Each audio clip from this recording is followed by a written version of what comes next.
एक गांव में दो भाई अपने अपने परिवार के साथ रहते थे। एक भाई अमीर था तो दूसरा गरीब।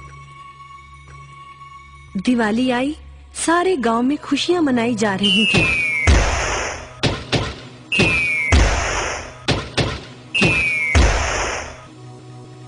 परंतु छोटे भाई के पास तो खाने लायक भी कुछ नहीं था।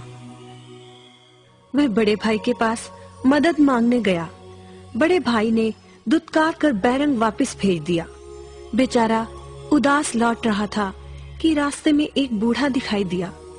बूढ़े के पास लकड़ियों का एक बड़ा सा गट्ठर था। बूढ़े ने उससे पूछा, क्या बात है बेटे, बहुत उदास हो? दिवाली पर तो खुश होना चाहिए। काहे की दिवाली ताऊ, मेरे भाई ने भी मेरी मदद नहीं की। मेरा परिवार भूखों मर रहा है और मैं कुछ नहीं कर पा रहा। यदि तुम मेरी मदद करो, इन लकड़ियों के गट्ठर को मेरे घर पहुंचा दो, तो मैं तुम्हें जो दूंगा उससे तुम अमीर हो जाओगे। छोटा बूढ़े के पीछे चलता हुआ लकड़ियों के गट्ठर को उसके घर छोड़ आया। बूढ़े ने छोटे को एक मालपुआ दिया और बोला, जंगल में जाना, एक जगह अजीब तरह के 3 पेड़ तुम्हें दिखेंगे, जिसके पास एक चट्टान होगी। ध्यान से देखोगे तो चट्टान के कोने में तुम्हें एक गुफा का एक मुंह दिखेगा। गुफा में चले जाना, वहाँ 3 बौने रहते हैं। मालपुआ उन्हें बहुत पसंद है, वैसे किसी भी कीमत पर छोड़ेंगे नहीं। तुम उनसे धन नहीं मांगना, बल्कि कहना मुझे पत्थर की चक्की दे दो। छोटा भाई गुफा में जा पहुंचा। उसके हाथ में मालपुआ देखकर एक बौना बोला, ये मुझे दे दो, मैं तुम्हें इसके बदले में जो कहोगे दे दूंगा। छोटा बोला, मुझे बस अपनी पत्थर की चक्की दे दो। चक्की लेकर छोटा जैसे ही चलने लगा, बौना बोला, इसे मामूली चक्की ना समझना। इसे घुमाने पर तुम जो मांगोगे इसमें से निकलता रहेगा।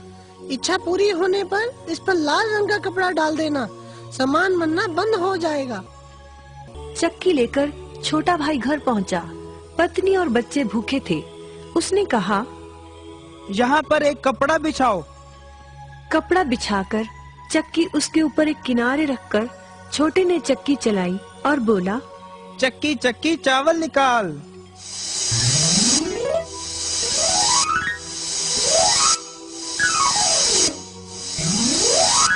बस चावलों का ढेर लगना शुरू हो गया। लाल कपड़े से चक्की को ढककर छोटे ने फिर कपड़ा हटाया और दोबारा चक्की चलाकर बोला, चक्की चक्की दाल निकाल।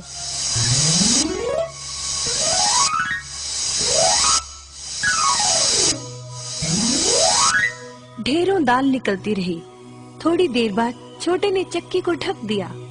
दाल चावल बनाकर सबने अपना पेट भरा। रात सबने चैन की नींद ली। बचे हुए ढेरों चावल और दाल को लादकर छोटा अगले दिन बाजार में बेच आया।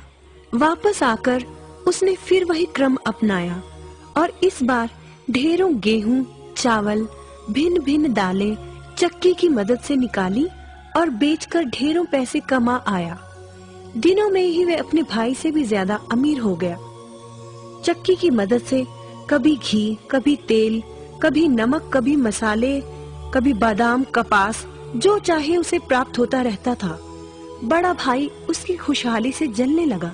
उसने सोचा, चंद दिनों पहले तो ये भूखों मर रहा था, अब इसके हाथ क्या लगा जो ये मुझसे भी ज्यादा धनी हो गया है। एक रात चुपचाप वह छोटे के घर में छुप गया।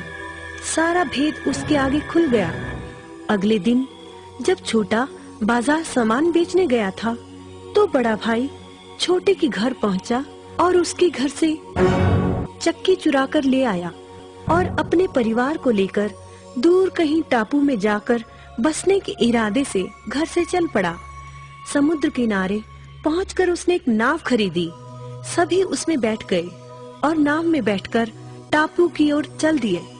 उसकी पत्नी हैरान थी कि एक बेकार सी चक्की लेकर उसका पति सारा घर बाहर छोड़कर हम सबको लेकर कहाँ जा रहा है।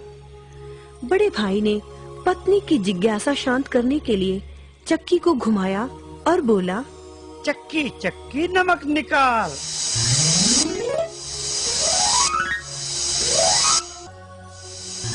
बस फिर क्या था, नमक का ढेर नाव में लगना शुरू हो गया और नाव डूबने लगी। बड़े भाई को चक्की बंद करने का उपाय तो पता नहीं था। उन सब की जल समाधि बन गई। सभी चक्की समेत समुद्र में डूब गए। कहते हैं कि चक्की अब भी घूम रही है, तभी तो समुद्र का पानी खारा है। शिक्षा, लालच बुरी बला है।